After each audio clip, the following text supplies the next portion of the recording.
Hello, hello.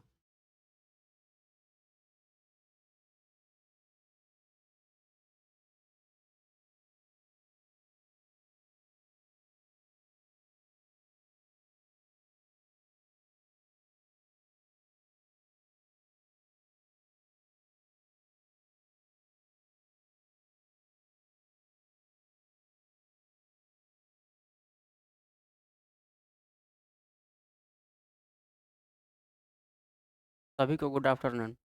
कैसे हैं आप लोग? और लोग कहाँ रह गए? किससे चाहिए?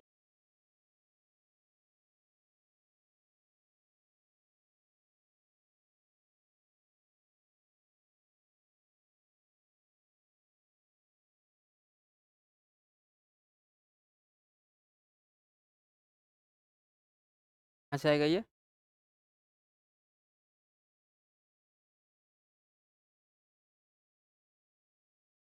हो जाएगा।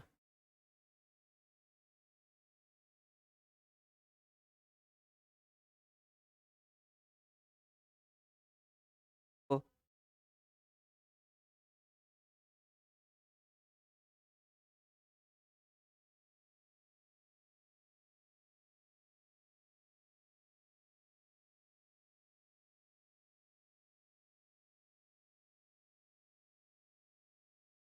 चलिए तो आज हम लोग देखते हैं। ठीक है? कहाँ तक हम लोग पढ़ लिए थे? जो मेंस क्वेश्चन दिए थे वहाँ हो गया था ना? समझ में आ गया था? आप लोग लिख सकते हैं बिना देखे हुए। ठीक। तो आज थोड़ा बात करते हैं। क्या 2 मिनट बात करते हैं, उसके बाद टॉपिक स्टार्ट किया जाएगा।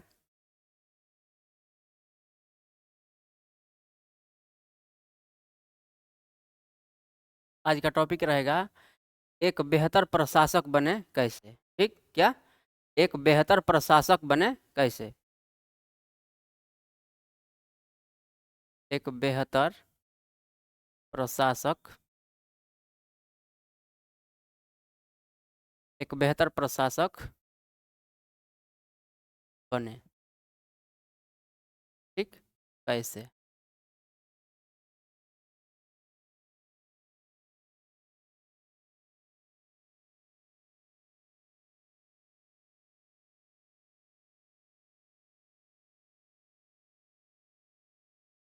ठीक। क्या है टॉपिक?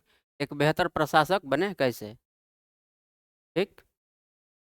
फिर देखेंगे हम लोग कि सबसे पहले मान लीजिए कि जैसे आप लोग पॉलिटी पढ़े होंगे। डीपीएसपी का उद्देश्य क्या है? डीपीएसपी का उद्देश्य क्या है?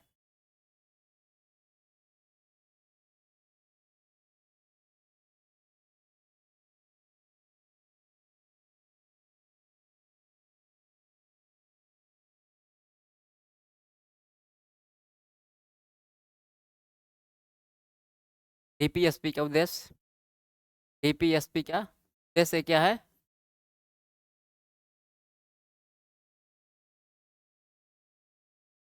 लोक कल्याणकारी राज्य की स्थापना करना। क्या? लोक कल्याणकारी राज्य की स्थापना करना।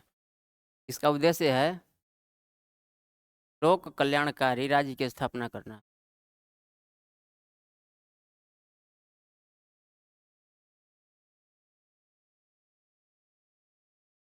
राज्य की स्थापना करना।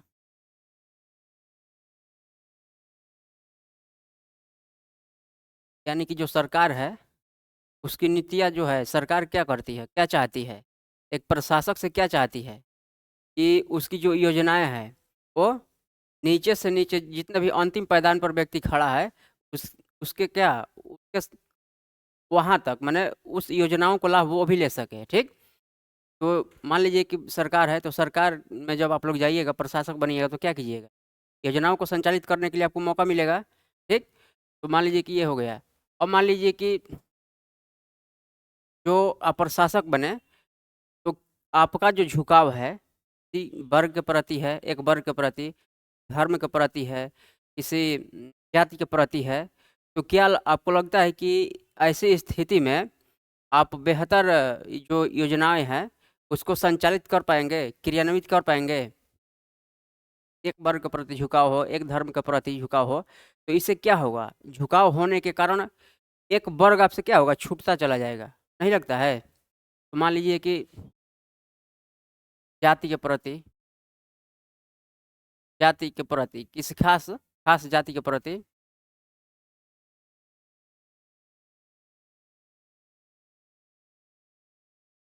खास माने विशेष जाति के प्रति, ठीक? किसी धर्म के प्रति धर्म के प्रति, किसी वर्ग समुदाय के प्रति, किसी वर्ग समुदाय प्रति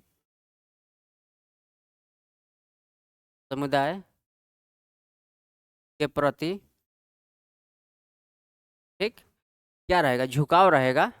इन सब के प्रति क्या रहेगा?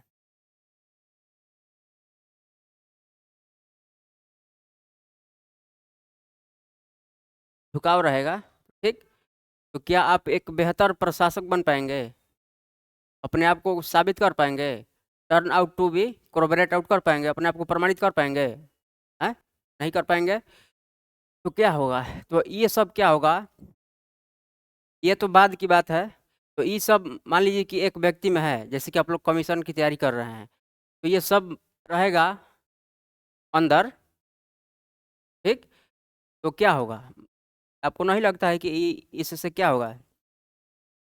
सांप्रदायिक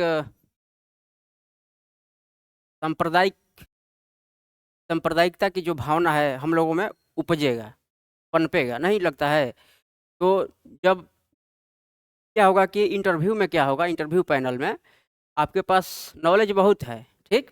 आपके पास जानकारी है, आप सब जवाब भी अच्छा दिए, लेकिन आपको उकसाया जाएगा वहाँ पे इंटरव्यू पैनल में कि आपका झुकाव इसके प्रति है कि नहीं, ठीक? यदि आपका झुकाव इसके प्रति है, तो क्या होगा? सांप्रदायिक माने भावना के दृष्टिकोण के सोच के आप प्रशासक की तरह माने काम करेंगे, तो वहीं से क्या किया जाएगा? आपको वहाँ से निकाल भी दिया जाएगा। इसलिए कि अगर आपके पास ज्ञान कम है, तो ज्ञान की क्षतिपूर्ति की जा सकती है, ठीक? स्किल्ड स्किल्ड के माध्यम से बहुत माने और कुछ है, बहुत ऐसे तरीके हैं जिसके आधार पर क्या किया जा सकता है? ज्ञान की प्राप्ति की जा सकती है। आप कल के डेट में मान लीजिए कि सरकार में जाते हैं, प्रशासक बनते हैं, तो वहाँ भी आपको प्रशिक्षित किया जाएगा, ठीक? ट्रेनिंग दी जाएगी। तो उस आधार पर भी क्या होगा? आपको प्रशिक्षण के माध्यम से स्किल्ड किया जा सकता है, यानी कि ज्ञान की प्राप्ति आप कर सकते हैं। लेकिन आपके अंदर ये सांप्रदायिकता की भावना है, तो किसी एक विशेष वर्ग, किसी एक जाति, किसी धर्म के प्रति आपका क्या रहेगा? लगाव रहेगा, झुकाव रहेगा। तो आपको नहीं लगता है कि एक जो दूसरा वर्ग है, वो आप ये सरकार की योजनाओं को आप वहाँ तक नहीं पहुँचा पाएँगे? इसके लिए क्या ज़रूरी हो जाता है? सबको साथ में लेकर चलें। वहाँ आपके पास ज्ञान होते हुए भी ज़्यादा आप देंगे जवाब इंटरव्यू में, लेकिन इसके कारण आप क्या बाहर हो जाएँगे। तो हम लोग क्या करना है? सबको साथ लेकर सर्वधर्म समभाव पढ़ेंगे आप लोग, तो इसके बारे में पता चलेगा। तो ये आप लोग समझ पाए? तो ये सब रहेगा, ये झुकाव रहेगा इन सब के प्रति। तो क्या ये जो लोग कल्याणकारी योजनाएँ हैं, सही दिशा में आप लोग काम नहीं कर पाएँगे? तो हम लोग क्या सबका आप लोग विरोध कीजिए, लेकिन 2 चीज़ का विरोध मत कीजिए कभी। किसका? एक न्यायालय का और दूसरा सरकार का, ठीक? फर्स्ट न्यायालय,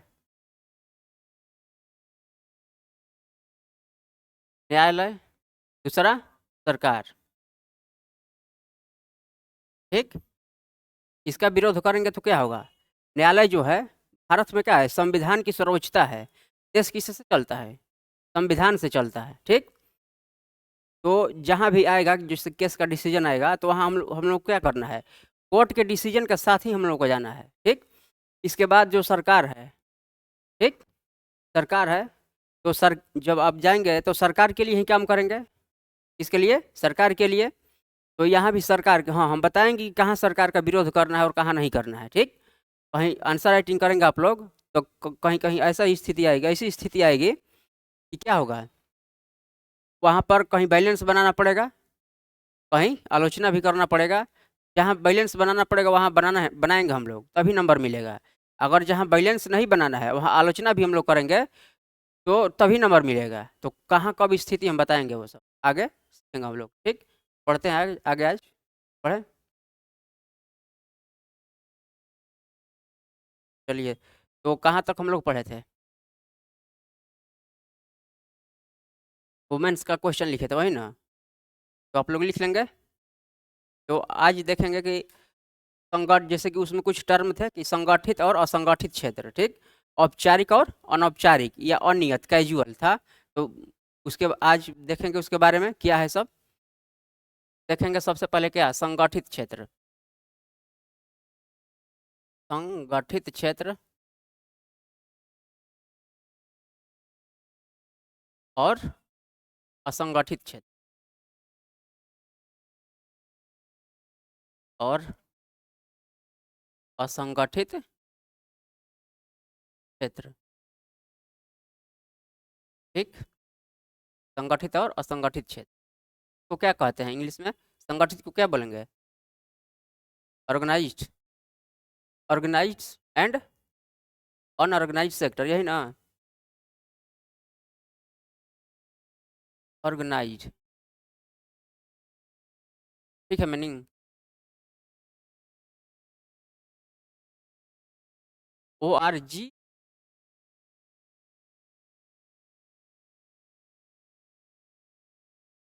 ORGANISD, यही ना? ठीक है। अब organised and unorganised, unorganised, organised sector, यही ना? तो हम लोग देखेंगे कि सबसे पहले क्या है ये संगठित क्षेत्र कौन है और असंगठित क्षेत्र कौन है, क्या इसे परिभाषित किया गया है कि नहीं किया गया है कहीं, ठीक।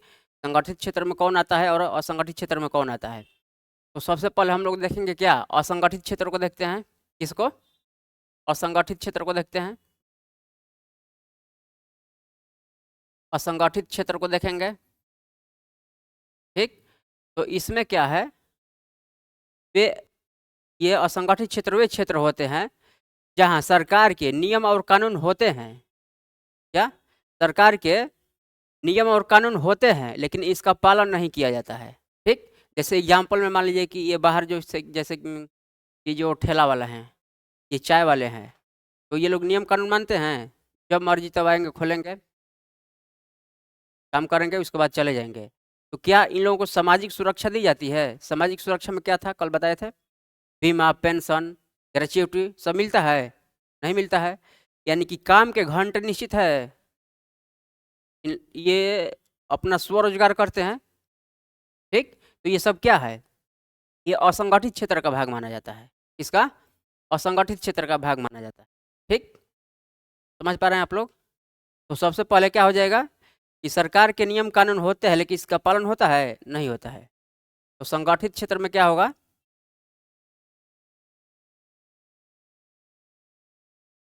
संगठित क्षेत्र में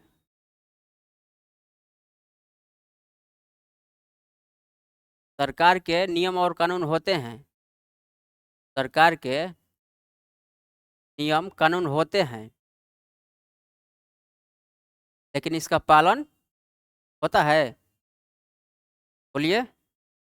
नहीं होता है, लेकिन पालन नहीं, इसका पालन नहीं होता है, इसका पालन क्या होता है, नहीं होता है, ठीक। तो संगठित क्षेत्र कौन है? असंगठित क्षेत्र कौन है? सरकार के नियम कानून होते हैं और इसका पालन नहीं किया जाता है, ठीक। इसके बाद वेतन निश्चित होता है इसमें? तो वेतन निश्चित नहीं होता है। क्या? वेतन निश्चित नहीं होता है, वेतन निश्चित नहीं होता है, वेतन निश्चित नहीं, ठीक। तो काम के घंटे निश्चित होते हैं? काम के घंटे निश्चित हैं? नहीं है। काम के जो घंटे हैं ये भी निश्चित नहीं है, ठीक। इसके बाद क्या, इन्हें सामाजिक सुरक्षा दी जाती है? तो असंगठित क्षेत्र में क्या होगा, और इन्हें सामाजिक सुरक्षा भी नहीं मिलती है। क्या? सामाजिक सुरक्षा भी नहीं मिलती है। सामाजिक सुरक्षा नहीं मिलती है। बताइए आप लोग कि सामाजिक सुरक्षा क्या है? क्या क्या इसमें आएगा? तो सामाजिक सुरक्षा में क्या हो जाएगा एग्जाम्पल में? बताइए। बीमा, पेंशन, ग्रेच्युटी, मातृत्व अवकाश, सब क्या है? सामाजिक सुरक्षा। ठीक, बहुत बढ़िया। क्या हो जाएगा? बीमा हो जाएगा, पेंशन,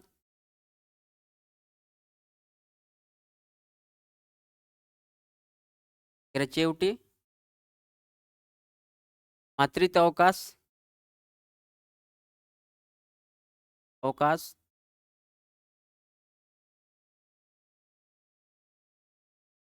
भविष्य लक्ष्य निधि। तो इतना बीमा हो जाएगा, पेंशन, ग्रेच्युटी, मातृत्व अवकाश, ये क्या है? सामाजिक सुरक्षा है। ठीक। तो संगठित क्षेत्र कौन हुआ? असंगठित क्षेत्र। सरकार के नियम कानून होते हैं लेकिन इनका पालन किया जाता है? नहीं किया जाता है। वेतन निश्चित मिलता है? नहीं मिलता है। काम के घंटे निश्चित है? नहीं है। जैसे एग्जाम्पल में आप क्या हो जाएगा, जैसे कि बाहर ये जो ठेला लगाकर अपना चाय बेचते हैं, ठीक, फुटपाथ पर और लोग हैं जो काम करने वाले, अपना जो स्वरोजगार करते हैं, तो सरकार इन लोगों को सामाजिक सुरक्षा देती है? नहीं देती है। यानी कि सामाजिक सुरक्षा कहने का मतलब क्या? बीमा, पेंशन, ग्रेच्युटी, मातृत्व अवकाश मिलता है? नहीं मिलता है। तो ये क्या हो गया? असंगठित क्षेत्र। तो अब देखेंगे कि क्या असंगठित क्षेत्र को परिभाषित किया गया है कि नहीं किया गया है। ठीक। तो असंगठित क्षेत्र को परिभाषित किया गया है कहाँ? तो सामाजिक सुरक्षा अधिनियम है कब का? 2008 का। कब का? 2008 का। सामाजिक सुरक्षा अधिनियम कब का है? 2008 का। तो वहां पर असंगठित क्षेत्र को क्या किया गया है? परिभाषित किया गया है। ठीक। 2008 है सामाजिक सुरक्षा अधिनियम 2008 की एक धारा है, धारा 2M में। इसमें 2M। तो सामाजिक सुरक्षा अधिनियम की धारा 2M में क्या किया गया है? अनऑर्गेनाइज सेक्टर को, यानी कि असंगठित क्षेत्र को परिभाषित किया गया है। ठीक। कहाँ पे? आगे लिख लेंगे इसको। ठीक। देखते हैं यहाँ पर दिखाई देगा यहाँ पे। वहाँ तो उसको करना है संगठित क्षेत्र। फिर बाद में बता देंगे, नोट में करवा के हो जाएगा। तो ये आप लोग समझ पाए। तो इसमें इसको उल्टा कर देना है। क्या करना है? संगठित क्षेत्र में इसको उल्टा कर देना है। क्या हो जाएगा? असंगठित हो गया, इसके बाद संगठित क्षेत्र। क्या? संगठित क्षेत्र। संगठित क्षेत्र में देखेंगे क्या होगा। यहाँ सरकार का नियम कानून होता है लेकिन इसका पालन भी किया जाता है। क्या किया जाता है? पालन किया जाता है लेकिन उसमें नहीं किया जाता है। तो इसमें क्या हो जाएगा? सरकार का नियम कानून होता है,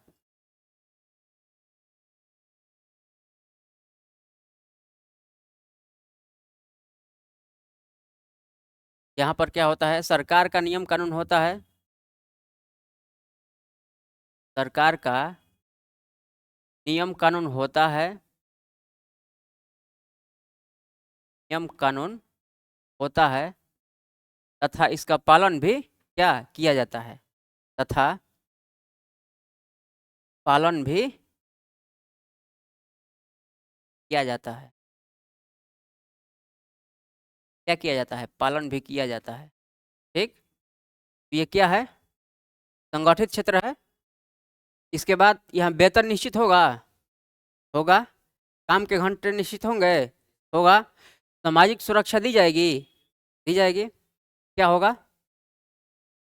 काम के घंटे निश्चित होंगे, काम के घंटे क्या होंगे? निश्चित होंगे। काम के घंटे निश्चित। इसके बाद क्या होगा? वेतन निश्चित होगा, वेतन निश्चित होगा।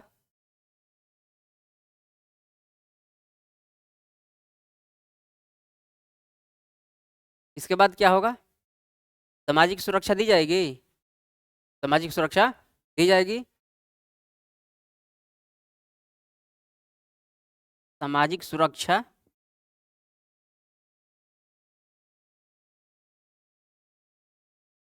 सामाजिक सुरक्षा दी जाएगी। यानी कि सामाजिक सुरक्षा के कहने का अर्थ क्या है? यानी कि बीमा भी मिलेगा, पेंशन भी मिलेगा, ठीक, ग्रेच्युटी भी मिलेगी, मातृत्व अवकाश भी मिलेगा, ठीक। ये बता रहे हैं, सामाजिक सुरक्षा दी जाएगी, ठीक। आएगा वो, बताते हैं। तो आप लोग ये समझ पा रहे हैं? ये समझ गए आप लोग दोनों टर्म क्या है, ठीक। तो इसको आप लोग लिखेंगे, लिखिए, जहाँ जहाँ आवश्यकता है वहाँ लिखवाएंगे भी।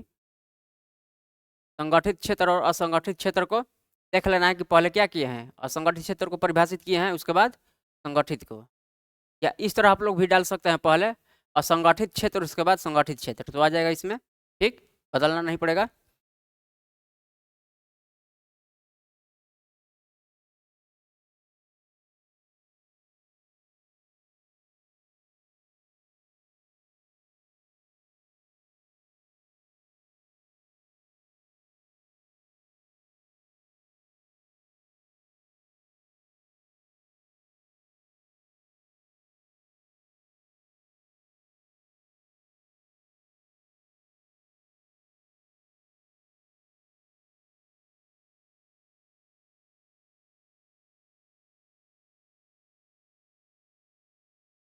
हो जाएगा तो बोलेंगे आप लोग।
जहाँ समझ में नहीं आएगा पूछ लेंगे।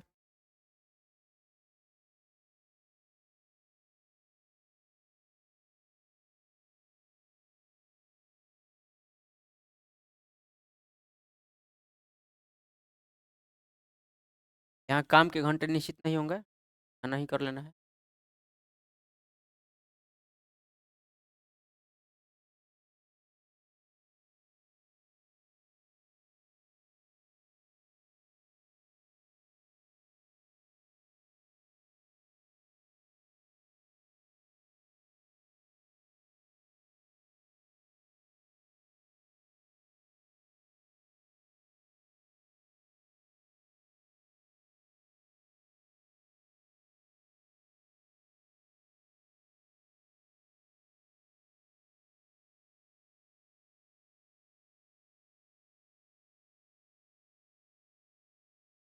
हो गया, बढ़े आगे। देखिए, ये जो संगठित क्षेत्र है ना, इसको क्या बोलते हैं? तो औपचारिक क्षेत्र भी बोलते हैं। क्या बोलते हैं? औपचारिक क्षेत्र, यानी कि फॉर्मल सेक्टर, ठीक। तो इसको लिख लेंगे, ऊपर में ही बताएंगे वो क्या है। संगठित को औपचारिक, औपचारिक क्षेत्र बोलेंगे, ठीक। इसके बाद असंगठित को क्या होगा? अनौपचारिक को क्या कहेंगे? अनौपचारिक।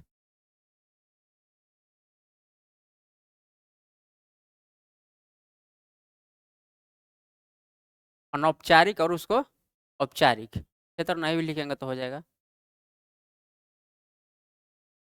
औपचारिक और अनौपचारिक, यानी कि जहाँ भी औपचारिक आएगा तो जितना इसका है नियम कानून इसके लिए होता है, सामाजिक सुरक्षा दी जाती है, तो क्या हो जाएगा, औपचारिक में भी हो जाएगा, फॉर्मल में।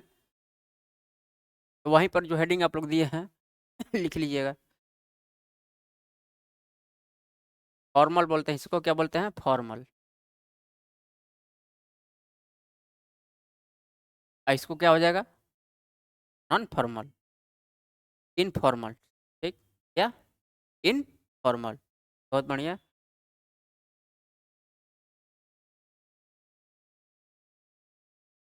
बढ़े आगे।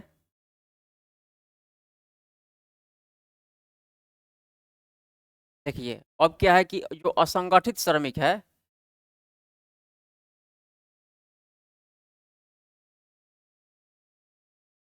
असंगठित श्रमिक जो है,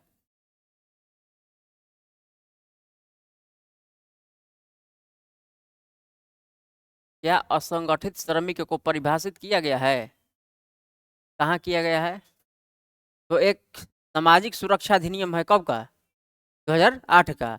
उसकी धारा है कौन सी, 2A। बहुत बढ़िया। तो असंगठित श्रमिक को परिभाषित किया गया है कहाँ पे,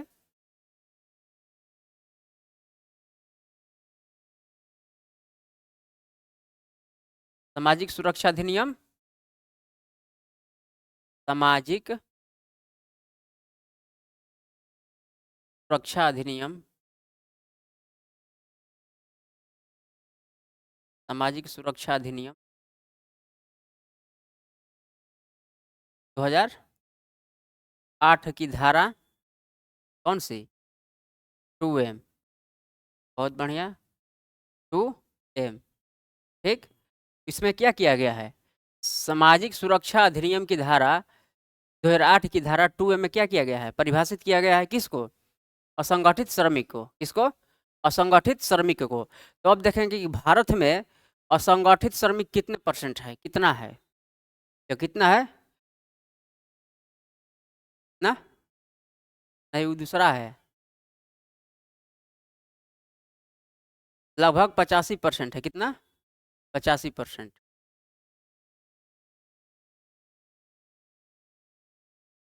बताएंगे कैसे है, लगभग कितना है, 85%। ठीक, तो इसमें जब ये असंगठित श्रमिक होगा कितना, 85%, तो संगठित श्रमिक कितने हो जाएंगे, 15%।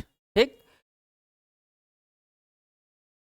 तो इसमें हम देखेंगे, तो ये जो असंगठित श्रमिक है, तो क्या इनको, ये किससे जुड़े हुए हैं, संगठित क्षेत्र, असंगठित श्रमिक, ये असंगठित हैं, तो ये औपचारिक है कि अनौपचारिक है, अनौपचारिक है।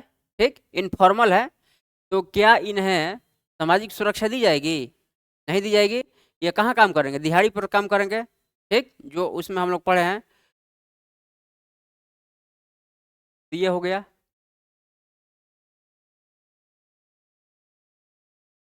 तो नोट करके लिखिए, लिखवाते हैं, नोट करके, नोट।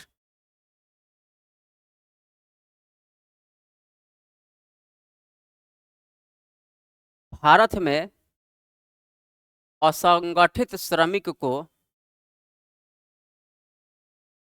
भारत में असंगठित श्रमिक को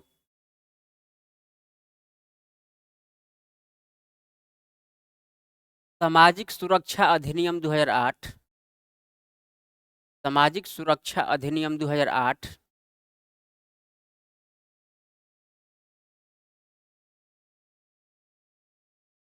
सामाजिक सुरक्षा अधिनियम 2008 की धारा 2M, की धारा 2M में परिभाषित किया गया है,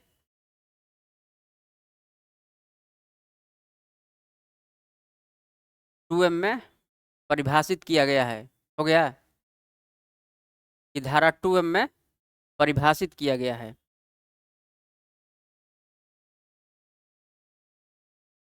जिसके कारण असंगठित श्रमिक वे होते हैं, असंगठित श्रमिक वे होते हैं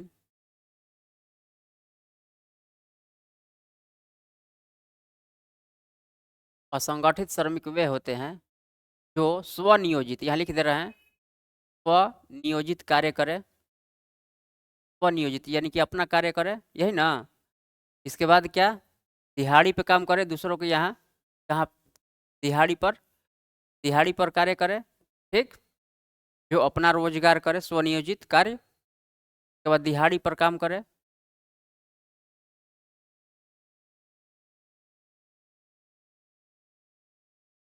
चौथा जिन्हें सामाजिक सुरक्षा दी जाएगी, सामाजिक सुरक्षा नहीं दी जाती है। क्या, सामाजिक सुरक्षा नहीं मिलती, सामाजिक सुरक्षा नहीं। तो सामाजिक सुरक्षा में क्या क्या हो जाएगा एग्जाम्पल में इसका, बीमा, पेंशन, ग्रेच्युटी, मातृत्व अवकाश,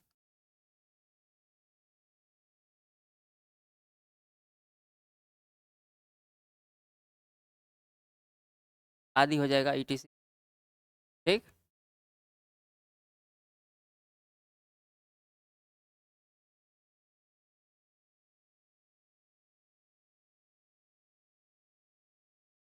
ये एक लाइन और, भारत में लगभग 85%, 85%, भारत में लगभग 85% असंगठित श्रमिक है, असंगठित श्रमिक है।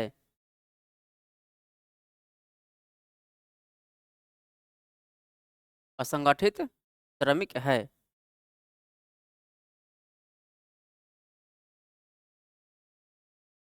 आगे फिर नोट लिखिएगा, जबकि वर्तमान में भारत में लगभग 15% संगठित श्रमिक है, 15% संगठित श्रमिक है।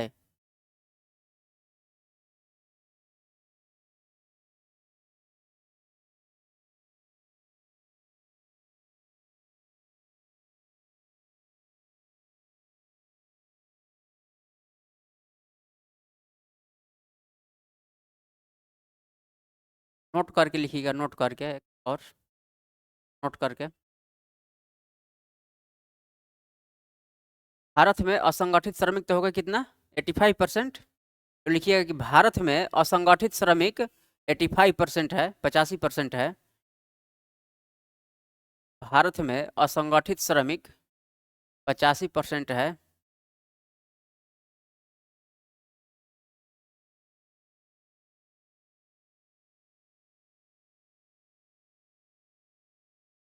जबकि अनौपचारिक क्षेत्र में,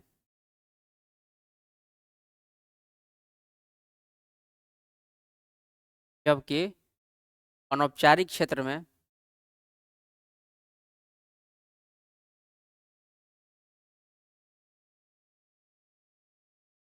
जबकि अनौपचारिक श्रमिक, श्रमिक कीजिएगा, जबकि अनौपचारिक श्रमिक लगभग 90% है। कितना, लगभग 90, 90 या 92, 90 से इस तरह एरो कर लीजिएगा, 92, ठीक। 90 से 92%, इस तरह से 90 to 92% बता रहे हैं, इसको एक्सप्लेन करेंगे। अनौपचारिक श्रमिक कितने हैं, 90 से 92%, ठीक। एक लाइन और लिखेंगे, उसके बाद हम बताते हैं कैसे है। संगठित क्षेत्र में कार्य करने वाले, जो ऑर्गेनाइज सेक्टर है ना, तो उसमें जो लोग काम करते हैं, तो संगठित क्षेत्र में कार्य करने वाले कुछ श्रमिक संविदा जॉब में होते हैं, कुछ श्रमिक संविदा जॉब में भी होते हैं, जॉब में, संविदा जॉब में होते हैं।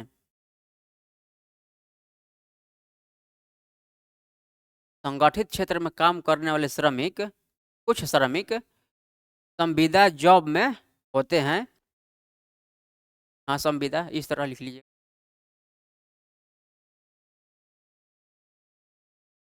संविदा जॉब। संविदा जॉब में होते हैं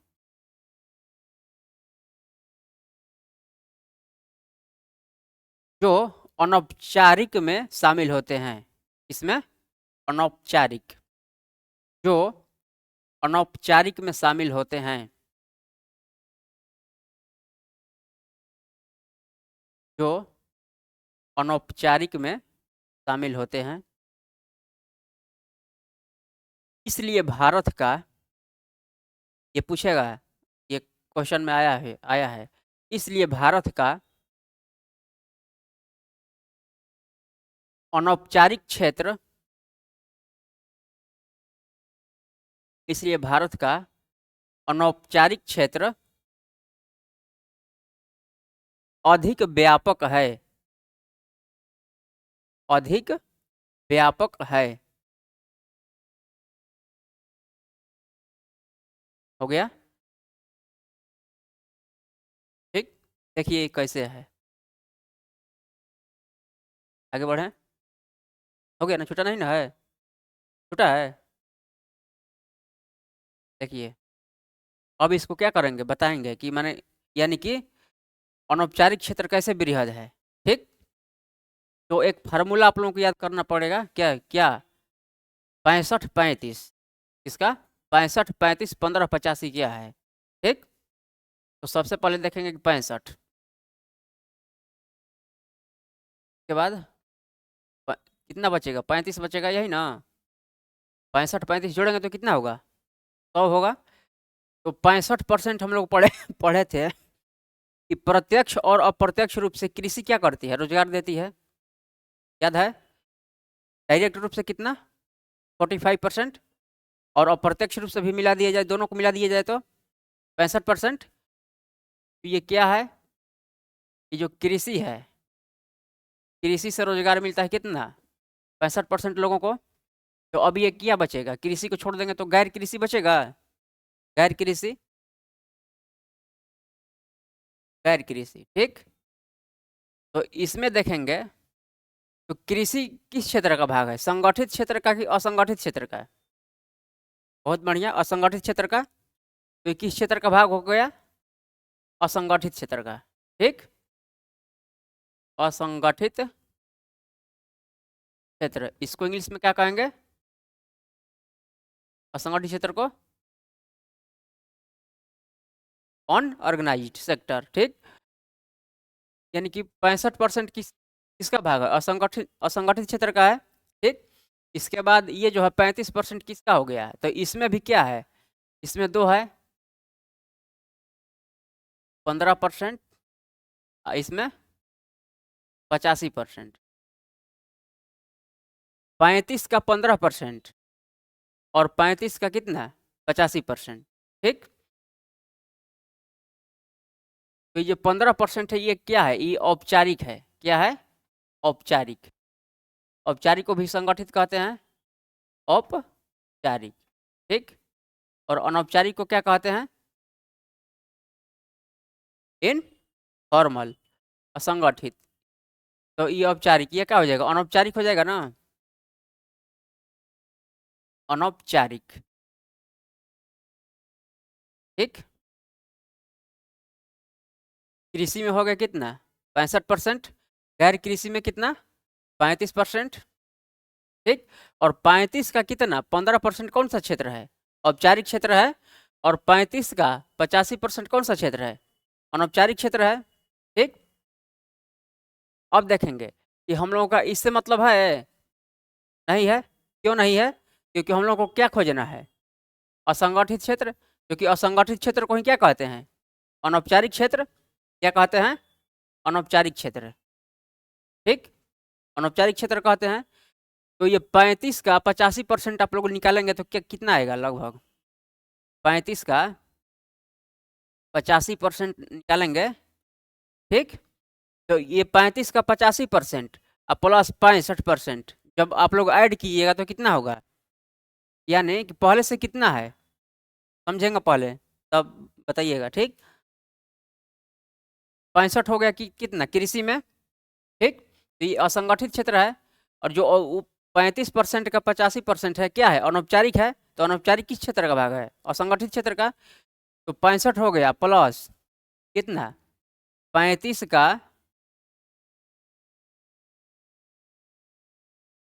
प्लस 35 का कितना 85%।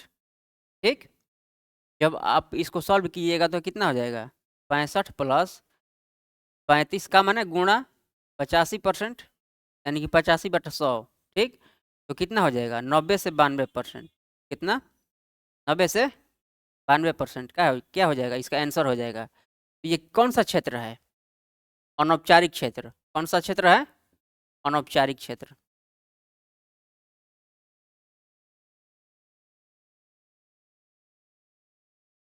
ठीक, आप लोग समझ पा रहे हैं? तो देखिए कि असंगठित क्षेत्र से अनौपचारिक क्षेत्र बृहद है कि नहीं है। यहाँ पर कितना था पहले 65, लेकिन अब कितना हो गया 90 से 92%। तो यही क्वेश्चन पूछेगा कि भारत का कौन सा क्षेत्र बृहद है, तो कौन सा हो जाएगा अनौपचारिक, जो आप लोग लिखे हैं। समझ पाए? आप लोग समझ गए? तो इसको क्या करना है, इसी तरह बना लीजिए, फिर समझा देंगे। बनाइए इसको, नहीं तो भूल जाइएगा आप लोग। ये फार्मूला है 65 35, अब 35 का 15% और 35 का 85%।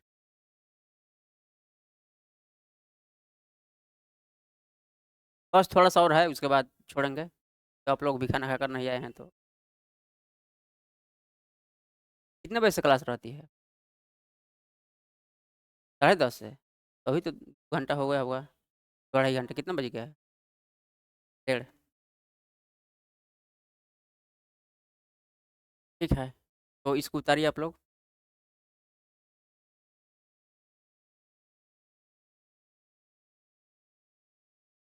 अनौपचारिक क्षेत्र हो जाए लगभग में है, किसमें लगभग में?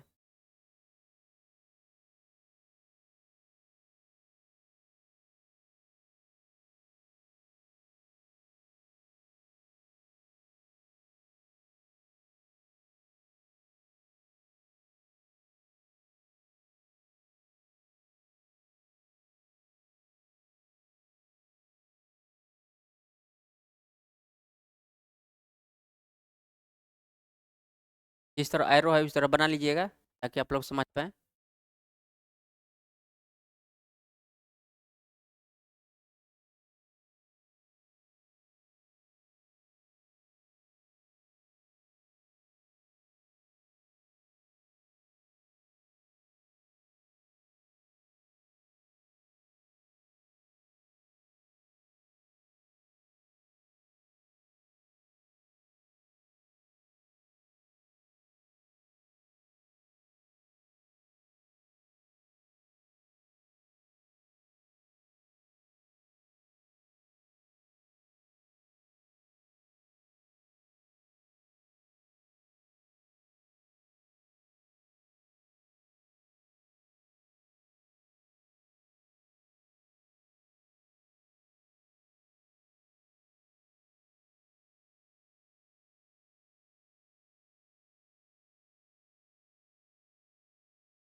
हो गया, आगे बढ़ें। ये आप लोग समझ गए?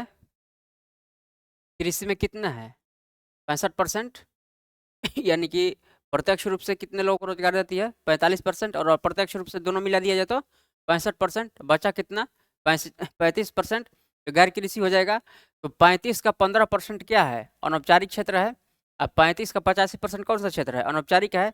तो 35 का 85% आप लोग करेंगे तो इसमें जोड़ेंगे ना, इसलिए कि ये भी अनौपचारिक है और ये भी असंगठित है। तो असंगठित क्षेत्र को ही क्या कहते हैं अनौपचारिक क्षेत्र। ठीक, तो दोनों को ऐड करेंगे 65 प्लस 35 का 85% सॉल्व करेंगे तो कितना आ जाएगा लगभग 90 से 92%। 90 से 92% कौन सा है अनौपचारिक क्षेत्र है जो कि बृहद है। ठीक, समझ पा रहे हैं आप लोग? हो जाएगा, बन जाएगा क्वेश्चन। अब देखिए बस लास्ट है, थोड़ा सा है। श्रमिक को देखते हैं, श्रमिक को बांटेंगे। मैंने श्रमिक कितने तरह के होते हैं, किसानों का तो वर्गीकरण हम लोग किए थे। तो किसान कितने प्रकार के थे, कौन कौन बताइए। हेक्टेयर के रूप में जो बांटा गया था। हाँ, कौन कौन? सीमांत, लघु और मध्यम। बहुत बढ़िया, ठीक, याद है। तो अब श्रमिक को देखेंगे। श्रमिक को 2 भागों में बांटा गया है। कितने भागों में? 2 भागों में।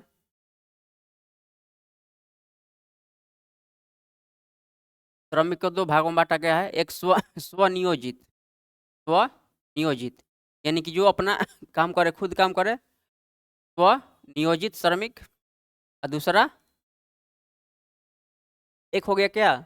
स्वनियोजित, और दूसरा हो जाएगा नियुक्त, जो जिसकी नियुक्ति की जाती है, नियुक्त श्रमिक, नियुक्त। और नियुक्त को भी क्या किया गया है? 2 भागों में बांटा गया है। क्या? नियुक्त को भी 2 भागों में बांटा गया है। कितने भागों में? 2 भागों में। नियमित और अनियमित। कौन?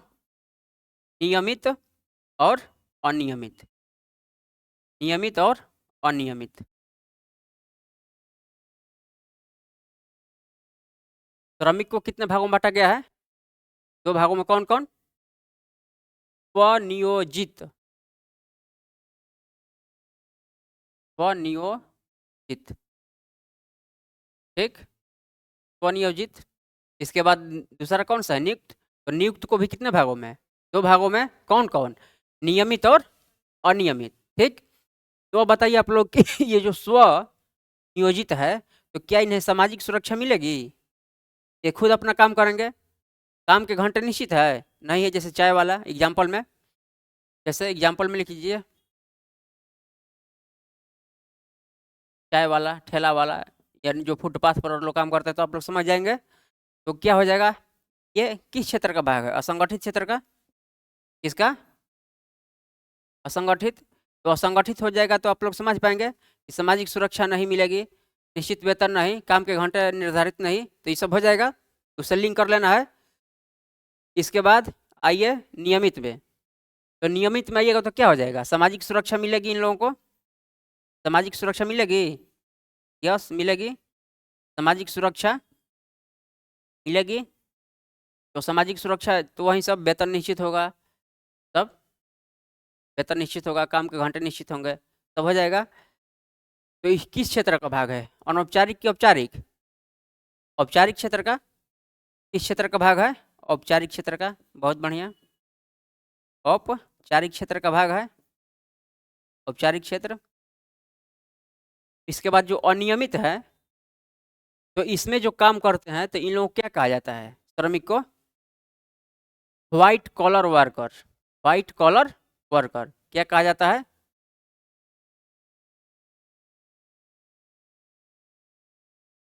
व्हाइट कॉलर वर्कर, ठीक। जो इस क्षेत्र में श्रमिक भाग लेते हैं, काम करते हैं, उनको क्या कहा जाता है? व्हाइट कॉलर वर्कर, ठीक। ये पूछा भी है, ठीक। इसके बाद आ जाइए किस में? अनियत में। तो अनियमित में क्या हो जाएगा? जो लोग दिहाड़ी पर काम करेंगे। किस पर? दिहाड़ी पर।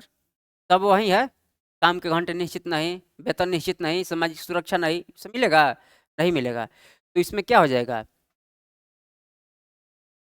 इसमें जो लोग काम करेंगे उनको क्या कहा जाएगा? ब्लू क्या? इसमें जैसे कि इसमें जो श्रमिक काम करेंगे तो उनको क्या कहा जाएगा? इसमें तो व्हाइट कॉलर वर्कर कहा जाता था, तो इसमें क्या कहा जाएगा? Blue collar worker, blue collar worker, ठीक। क्या कहा जाएगा? Blue collar worker. समझ पा रहे हैं आप लोग? श्रमिक को कितने भागों में? 2 भागों में बांटेंगे, स्वनियोजित और नियुक्त। नियुक्त को भी 2 भागों में बांटेंगे, नियमित और अनियमित। तो अब देखेंगे कि स्वनियोजित कौन होते हैं?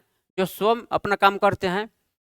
जैसे एग्जाम्पल में हो गया असंगठित क्षेत्र का भाग है, सामाजिक सुरक्षा नहीं दी जाएगी, वेतन निश्चित नहीं होगा, सब हो जाएगा इसमें। इसके बाद नियुक्त को तो भी 2 भागों में, नियमित और अनियमित। तो नियमित में जो लोग काम करते हैं क्या सामाजिक सुरक्षा मिलती है, तब अनौपचारिक क्षेत्र, औपचारिक क्षेत्र का भाग है। इसके बाद अनियमित में क्या हो जाएगा? जो लोग दिहाड़ी पर काम करते हैं, तो क्या उन्हें सामाजिक सुरक्षा मिलेगी? नहीं मिलेगी। तो ब्लू कॉलर वर्कर इसे क्या कहा जाता है, और इसमें जो काम करते हैं उनको क्या कहा जाता है, वाइट कॉलर वर्कर। ठीक है, तो आप लोग इसे लिख लीजिए।